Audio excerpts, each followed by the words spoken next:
Alam mo na ba ang balita? Matinding pasabog ang binintawan ni Anjo Eliana laban kay Jose Manalo.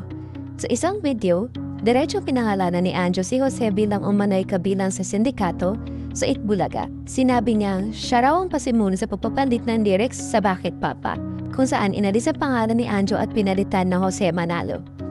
Pero hindi doon nagtatapos ang pasabog.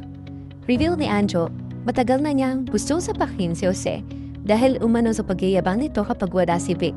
At ang pinakamainit na chika, ayon kay Anjo, inahas daw ni Jose Manalo ang ex-girlfriend niya na nakilala bilang si Virgin Maranan. Kwento niya, ipinagalitan pa raw ng komedyante ang babae at pinagsabihan na hiwalayan si Anjo. Para pala sa huli ay siya mismo ang umagaw. Ahas talaga itong si Jose Manalo, sabi ni Anjo, na sinabing halos 1 taon sila naglibe na naturang babae. Bagamat natawalan siya sa binagong lyrics ng sex bomb, tila may pahaging pa siyang warning kina Joey De Leon at Vic Soto. Okay lang tumawa kayo, basta hanggang tawa lang. Isang mainit, maanghang, at tunay na showbiz eksena. Samantala, mainit ang eksena sa social media matapos kumpirmahin ng Star Magic na nakatanggap ng death threats si Kim Chiu mula sa isang netizen. At hindi basta-bastang banta. Derechahan, karapal, at lantaran na may halong kabastusan. Sa screenshots na inilabas ng Star Magic, makikita ang user na @CarlAnthony0222 na walang preno sa paghamon kay Kim. Give me an address. Sinundan parang mas mabigat na, you want to die like the flooding happening? Give me your address para mabaril kita. Grabe diba? Hindi maintindihan ng fans kung bakit sobra ang galit ng taong ito kay Kim.